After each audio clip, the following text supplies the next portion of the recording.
Good afternoon, everybody. I'm Mike Thomas from Munich 58, and on behalf of myself and Elaine, who's down there behind the camera, I'd like to welcome you to our Supporters Munich Memorial event. We're once again very pleased that Rev John is able to be with us here today to MC the event for us. So, Rev John, over to you. Thank you very much, Mike.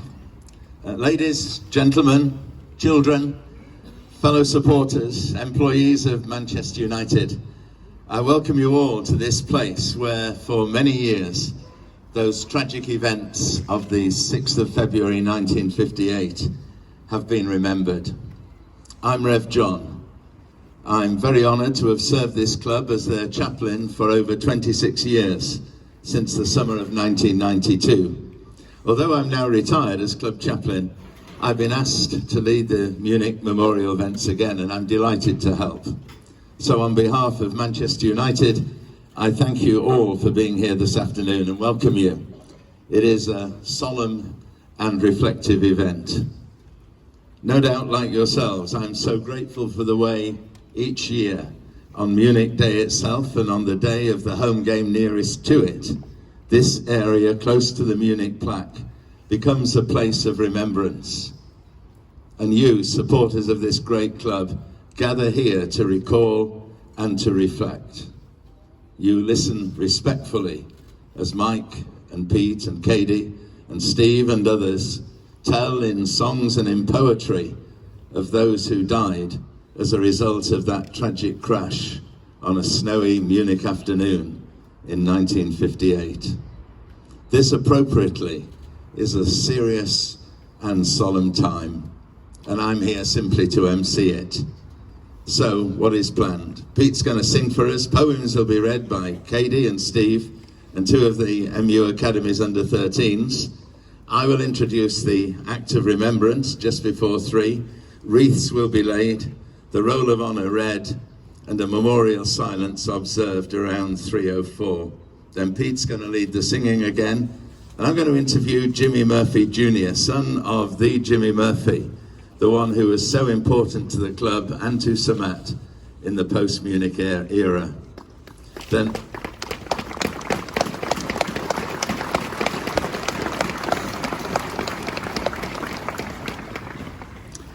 I'll lead us all in a closing prayer and blessing, and Mike will come and offer a vote of thanks and introduce Katie, and we'll round off our time by leading the singing of Man United Will Never Die. We begin with Pete Martin, who will be singing The Pride of Football.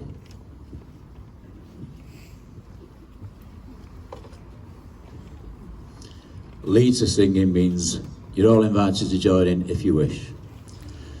So many years since you were taken, the pride of football, our Busby babes, we've shed our tears and watched the newsreels whilst you have slumbered in your graves. Though life's moved on, the Reds continue. We've plumbed the depths, we've touched the sky. Our memories of the flowers of Manchester, like Man United, will never die. Roger Byrne, our worthy captain, Jeff and Eddie, Salford Brave, David Pegg and Tommy Taylor, Mark and Liam, such pleasure gave. For all you men, you football stalwarts, death was instant, life was gone. For 15 days of pain and struggle, mighty Duncan lingered on. We don't forget the other victims, United players who survived. Some played on, achieving glory, some too injured to make the side. Our thoughts now turn to all non-players.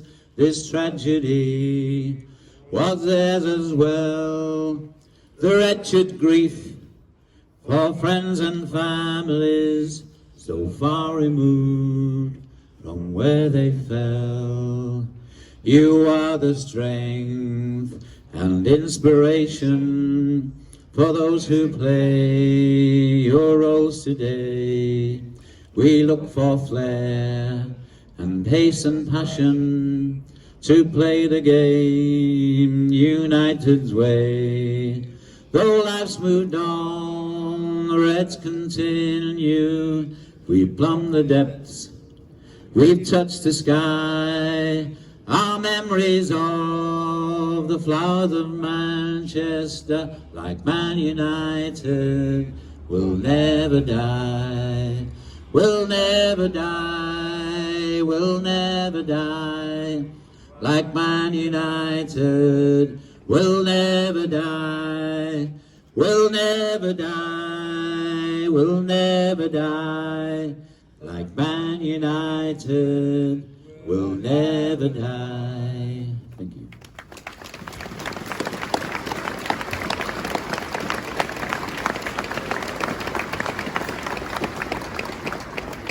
Thank you very much, Pete. I'm now going to introduce Katie Kavanagh. Katie? Katie's going to read a couple of poems to us, so here we go. Thank you very much, Rev. My name's Katie Kavanagh. I'm from the In Memory of Munich Air Crash Facebook page. Just like to say thank you to everyone who's come out. Each and every year, the event gets better, it gets bigger. More people turn out to show the respects. Just blows me away. There was a group of young boys with passion and with skill, with courage and with pace, that attacked the teams at will. An opponent player's nightmare, oh, a manager's dream. The Busby Babes were known as, oh, what a team. With Sir Matt as their father, it allowed them to play. Flowery football, steely grit was a show on display. But they relished a bigger challenge and a much bigger test as they ventured into Europe again to play against the best. But the loss of innocent lives, the club was about to mourn. The dreams of the players and the fans were shattered and were torn. How great they could have been, tragically we'll never know, due to that dark day in Munich on that heavy slushy snow. It shouldn't have never happened, but we'll ask ourselves why. But their spirits will live on and their memories will never die. So rest in peace as God has dealt your final fate to all the Busby Babes lost in Munich 1958.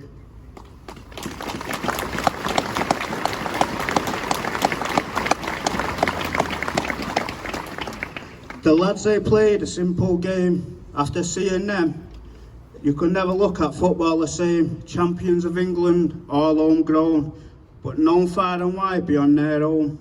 On the way back from a trip, tragedy struck, which made the world believe United would slip. But through the ashes, the flowers regrew, and Man United became anew. New faces, new names, new heroes too. But the Busby Babes, we will never forget you. Oh, so long you did the part, no length of time will ever heal our heart. Least we forget the flowers grew through the ash. You will never be alone in the past, for the flowers of Manchester shall live on, not just on this day, but tomorrow's dawn. Thank you very much.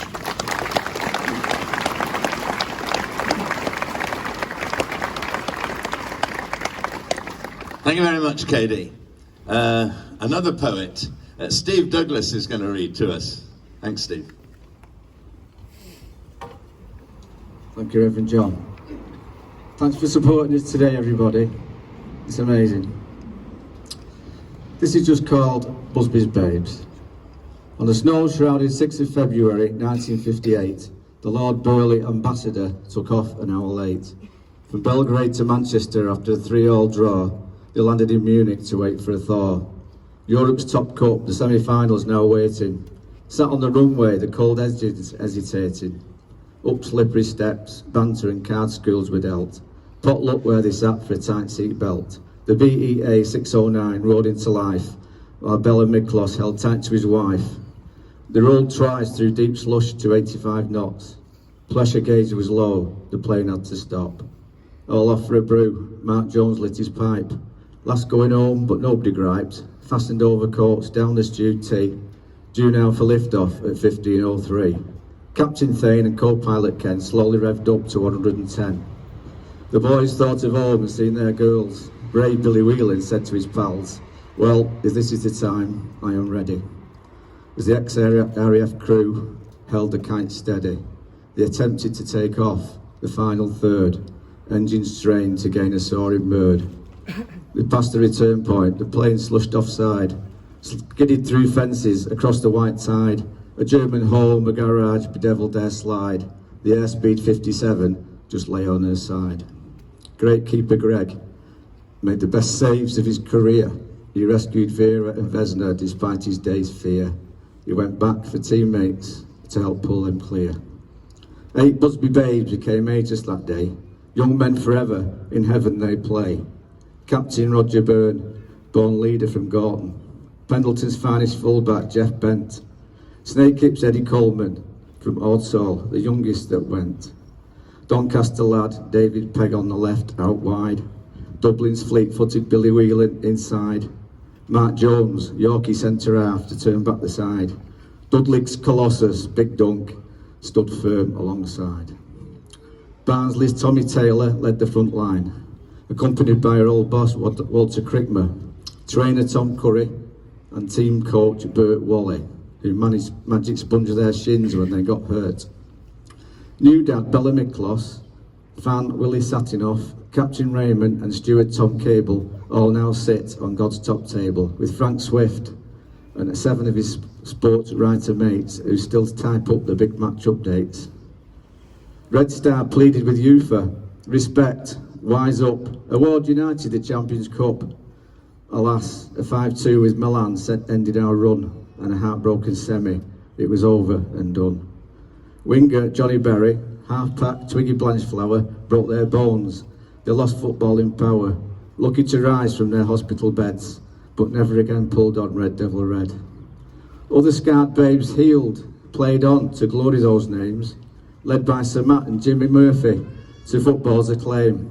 Brickwall stopper, the new skipper Bill Fawkes, Thunderboots Bobby Charlton, the keen right winger Kenny Morgans, artful dribbler Albert Scanlon, deadly in the box Dennis Violet, and gifted goalies Harry Gregg and Ray Wood. All these players did everything they could to honour those boys up in the sky and keep the red flag flying high. God bless them all. Thank you.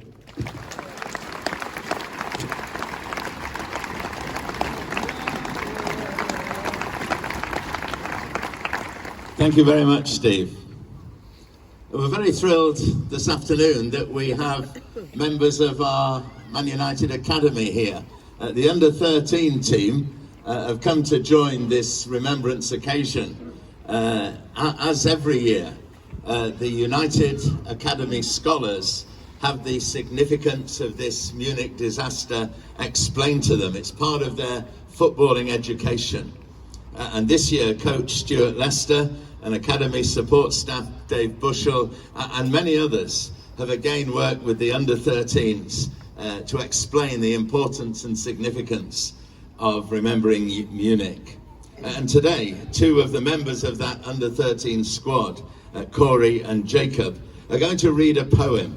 It's a poem that was produced a couple of years ago by the under-13s and was first read publicly in Belgrade on Munich Day 2018. So could Corey and Jacob please come up here?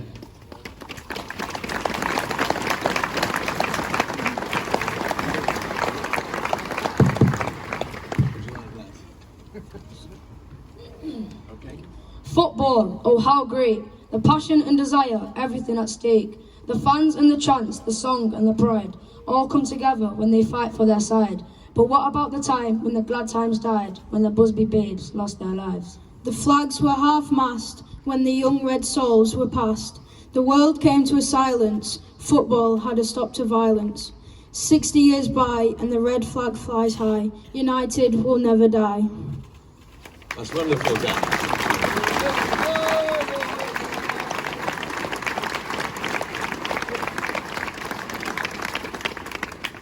So thank you very much, Corey and Jacob. That's great. We now want to move towards our formal act of remembrance.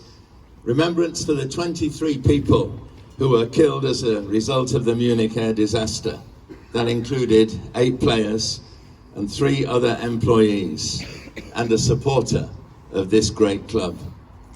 So would you please stand in silent respect as Brian Robson, laying a wreath on behalf of all the club, and Casey Stoney and Ole Gunnar Solskjaer on behalf of the Manchester United staff and players come up here to lay their wreaths, and as Mike Thomas comes to lay the Munich 58 tribute book. So let's stand in silent respect as wreaths are laid. Thank you.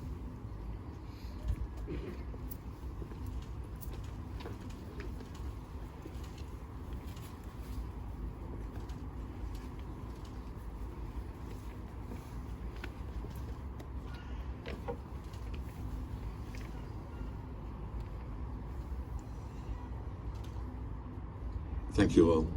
Thank you.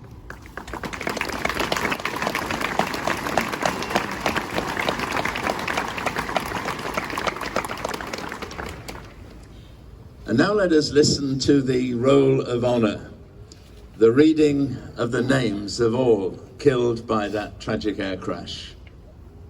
Today in our hearts and before God, we remember the 8 journalists: Alf Clark, Don Davies, George Follows, Tom Jackson, Archie Ledbrook, Henry Rose, Eric Thompson, and Frank Swift. And we remember also Captain Kenneth Raymond, the co-pilot, and Tommy Cable, one of the stewards, and Bella Miklos, the travel agent. And yet perhaps as United fans, we particularly remember those who were part of our club.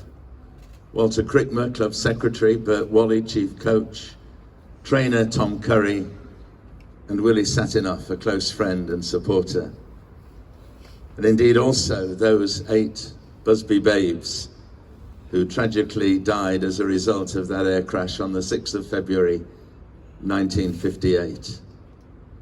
We remember Jeff Bent, Roger Byrne, Eddie Coleman, Duncan Edwards, Mark Jones, David Pegg, Tommy Taylor, and Liam Billy Whelan. Let us stand in 2-minute silence over the 3:04 tragic time when that accident happened. And let's remember those who were lost. 2-minute silence.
Thank you all. We continue to remember those lives lost as Pete Martin comes to sing the Flowers of Manchester.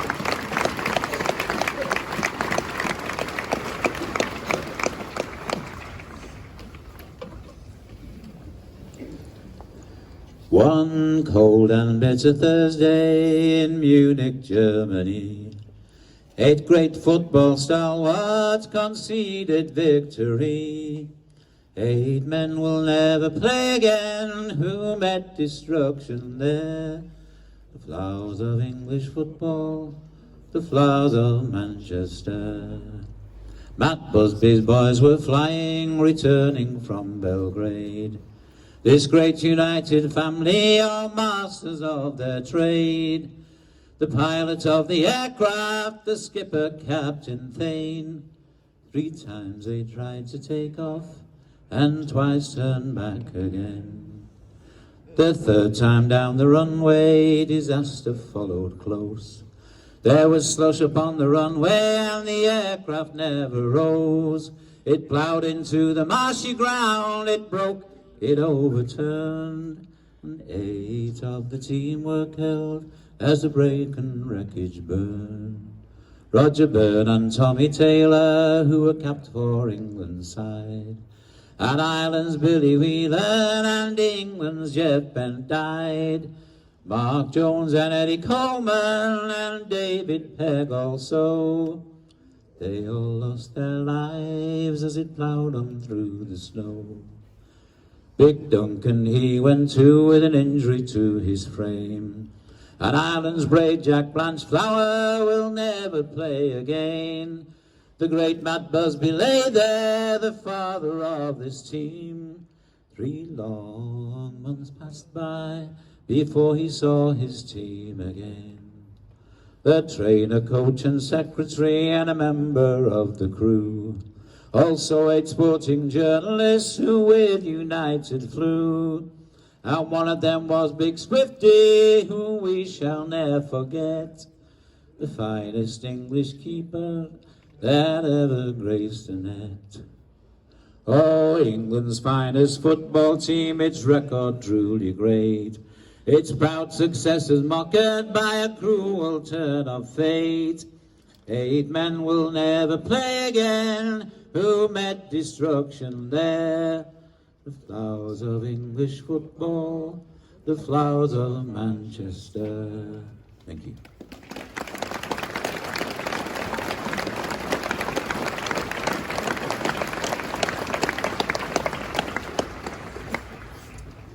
We are absolutely thrilled that the son of United's Jimmy Murphy, the man who held the reins of the playing side of the club while funerals took place here, and while Sir Matt lay in an oxygen tent in that Munich hospital, and who later worked with Sir Matt in the rebuilding of the club. Well, Jimmy's son, Jimmy Murphy Jr., is here to offer his reflections on Munich and its consequences for United. Would you please welcome Jimmy Murphy.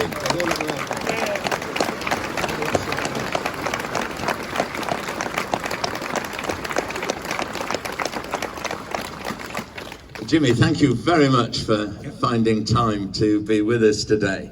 We've got about 8 or 10 minutes for me to interview Jimmy, and he's told me that he could take that over the first question, so I might interrupt you, all right. Tell us about Dad, your father, his background and his role with United and indeed with Wales. Well, my father was from a coal mining family in South Wales, a talented footballer. He played for Wales against England at junior level and signed for West Bromwich Albion when he was 17, moving away from home to live in digs on his own. No welfare officers like Dave Bushell to look after you. He played throughout his career at West Brom, apart from a 4-match spell at Swindon Town towards the end of his career, which finished when he was 28 because of the Second World War.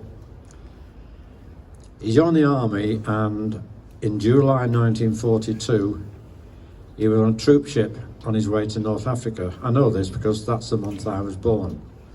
So he didn't know I was born until 3 or 4 weeks after that dreadful day. He served in the Royal Artillery in North Africa, in Egypt, Tunisia and Libya. And at the end of the war, he was on his way with thousands of troops up through Italy. And the holding camp for all these troops was in Bari. And that's where he met Matt Busby. He knew Matt from his playing days. Dad had played for West Brom, Matt for Liverpool and Manchester City, but only knew each other as players. When Dad got to the camp, there were thousands and thousands of servicemen there waiting to go up through Italy and back home. And my father's job was to keep them occupied with sports days, so he organised rounders and cricket, particularly football. Where the hell they got football boots and footballs down to South Italy during the Second World War, I've no idea, but it happened. Matt turned up with a team of professionals, including Frank Swift, Joe Mercer, Stan Cullis, to play a team that my father had selected from the troops he had with him. And Matt heard a noise from the distance, and it was my father giving him his team talk. Well, anyone that's not heard my father give a team talk will always remember it. When he was in charge of the Welsh team, he used to tell him that he was the team talk king. And Matt went over and offered him a job. A stranger offering another stranger a job. That's what father was like, very charismatic. So Dad joined Manchester United in 1946, leaving all his family in Manchester for 2 years, but there you go. So the first 8 years of my life, I probably saw my father for about 3 months. And that's why I'm twitchy like I am now. Anyway, he joined United, and his job was to look after everyone apart from the first team. Matt took charge of the first team, which for the younger people would only consist of about 15 people. They all used to change at the Old Trafford here. The first team would train at Old Trafford, but the reserves of my father would train all over the place. There must have been 6 or 7 or 8 different grounds. They often used to change here and run down the canal to the sports ground of the Ship Canal Company. But his main job was looking after the youth, and of course we won the Youth Cup for 5 years on the run when Dad was in charge. Did he also have a job with Wales then? He had a job with Wales, yes, and that's why he missed the crash. He was in Cardiff, and they were having a playoff to qualify for the 1958 World Cup in Sweden. And poor old Bert Wally sat in my father's seat on the plane. Now, anyone that's lost any close friends, you can't really understand what my father went through, because he was with Bert Wally 6 days a week for 12 years, bringing all these great players through. Bert used to get these kids from school and have them for 12 months while he teach them to be team players, really, because they were all special players for their own town teams. Billy Whelan, one of the best players in Ireland.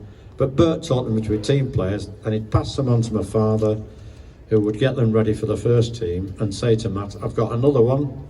And Matt had picked them, because in those days, the first team manager rarely saw the second team players playing. So Dad was with the Welsh team down in Cardiff. Down in Cardiff. And missed the trip to Munich. He missed the trip to Munich. He He missed wanted that to fateful go. crash. He wanted to go, but Matt said, no, your job is with the Welsh team. Get off to Wales. So let's think about Munich Day, Jimmy.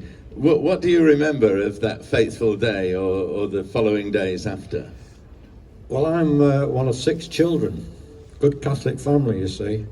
And I live the nearest, I went to school nearest to the house. It was only about half a mile away. So I was at home with just my mother when it came through on the transistor radio. And my mother was horrified because she'd forgotten my father wasn't on the plane. So I reassured her that he wasn't, and he was on the train back from Wales. And of course this story is repeated as my other siblings arrived from school and work, and we went through all this dreadful process again. And then you've got people phoning up, neighbours coming round, and horrific time really. And then my dad off to Munich with the families, bringing Billy Fowkes and Harry Gregg back on the train, and then moving to Blackpool to keep the players away from the press and the public in Manchester. So we saw even less of my father than we'd seen before, which was virtually nil anyway. He was always down here. So while Sir Matt was left in Munich in hospital, Dad took charge of the playing side, really. He took charge of everything. I mean, the directors of the club wanted the team to drop out for the rest of the season and start again afresh the following season, and my father said no. He was an awkward bee, my father. He said, no, I can do this job, and he did. So let's go on a little while. The rebuilding of United, the Busby Babes. What do you remember of that? Well, I was 15 when the plane crash happened, and my greatest memories of Manchester United is watching the youth teams play in the early 50s. You had Eddie Coleman, Duncan Edwards and Billy Whelan, and you had A few others. Bobby Charlton, Wilf McGuinness coming through, and then you had Johnny Giles and Nobby Stiles, Alec Dawson, Mark Pearson. It was just wonderful to watch. And of course they won the cup 5 years on the run. After they'd won 3 trophies, my dad was made assistant manager in recognition of his achievements. Terrific times, terrific players, and get the ball, pass it to a red shirt. When you lose the ball, get it back. Very simple. And pass forward and move forward, for goodness sake. And what about the rebuilding of the team and the club after Munich? Well, it started straight away, really. I mean, anyone that's watched the history of Manchester United will have seen the FA Cup in 1958, and Matt on 2 crutches. And at the start of the season, he was still walking with a walking stick. So I don't truly know what happened, but I'm sure my father must have been more involved than he had been in previous years. Your dad led the team out, didn't he, at Wembley? He led the team out at Wembley. In the May. Yeah, he did. And met the Duke of Edinburgh. And the following season, having lost a team, we finished runners-up to Wolves. It's just... That was the background that we had, and I can recall seeing Matt on television saying, I could have sat in my room for 10 years, the production line was so much in place. And that's true, because Joe Armstrong, the scouts, Bert Wally and my father were working to bring all these players through and say to Matt, here's another one. It's been wonderful to listen to some of your comments about Munich and the family background. Why do you think it's important, Jimmy, that we today, 62 years later, should remember Munich? Well, as the songs go, we'll never die. The board wanted them to drop out, and no, my father raised the flag and kept it flying. And he said,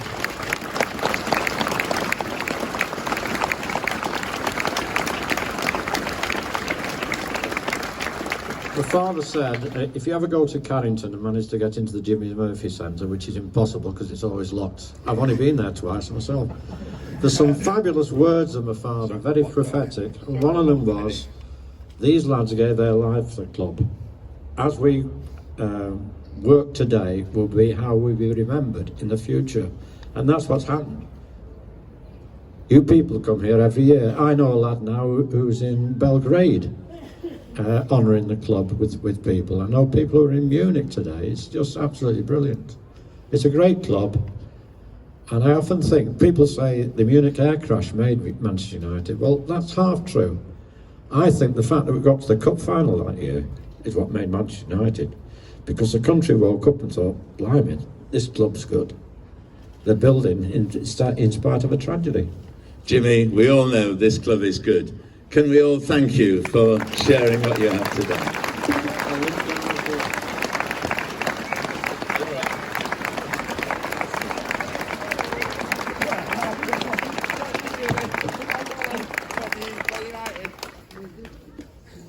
Thank you very much, Jimmy Murphy Jr.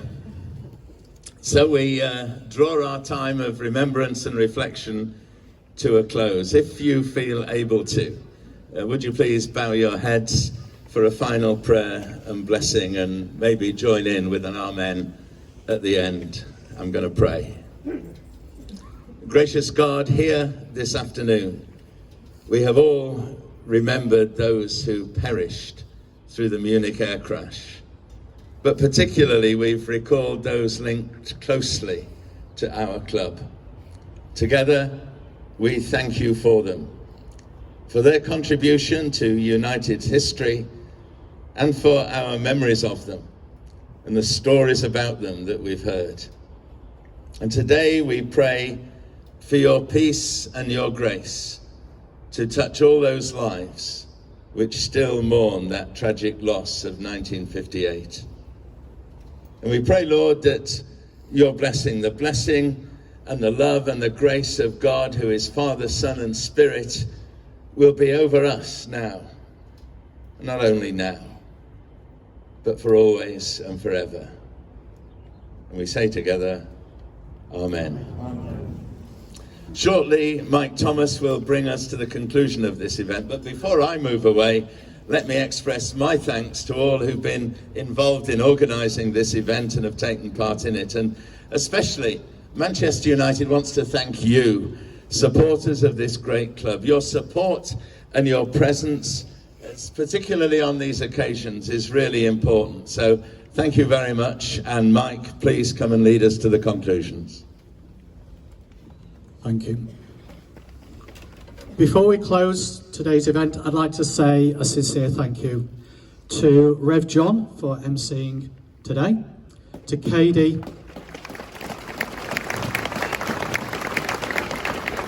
and Steve, and the lads from the Under-13s team for sharing their poems.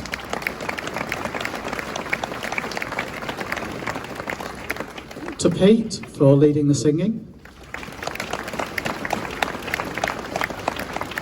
To Jimmy Murphy for giving his time and sharing his memories.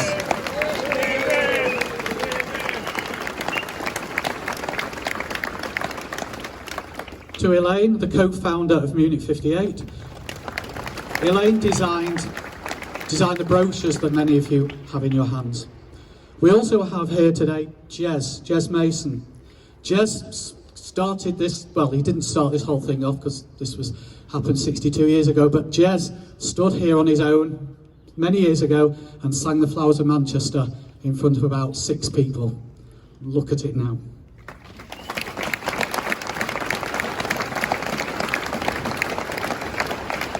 A huge thank you to United for their continued support of our supporters event. They've erected this platform, they've provided the PA, and they printed the brochures for us. They're also providing refreshments inside the ground once this event is finished, and you can get into the ground through one of the doors over there. All of the staff at United have been incredibly helpful, but special thanks must go to Greg Mailer and Charlie Brooks, who helped with the logistics of the event. The team down here who've erected the platform and looked after the PA. Thank you to Ole Gunnar Solskjaer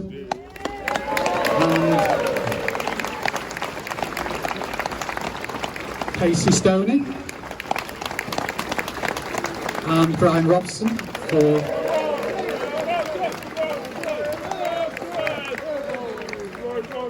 being with us today and laying a wreath on behalf of the club.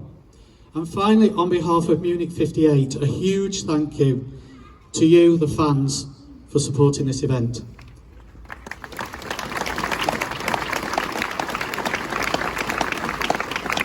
Next year will mark the 20th anniversary of Munich 58. We started it in 2001, and God willing, we'll be all back here this time next year to pay our respects. Now I'm going to hand over to Katie to lead us in We'll Never Die. United's flag is deepest red, it shuddered all our Munich dead. Before our limbs grew stiff and cold, their heart blood died in every fold. Then raise the banner raise United's banner high, beneath its shade we'll live and die. So keep the faith and never fear, we'll keep the red flag flying here. We'll never die, we'll never die, we'll never die, we'll never die. We'll keep the red flag flying high, we're Man United, we'll never die.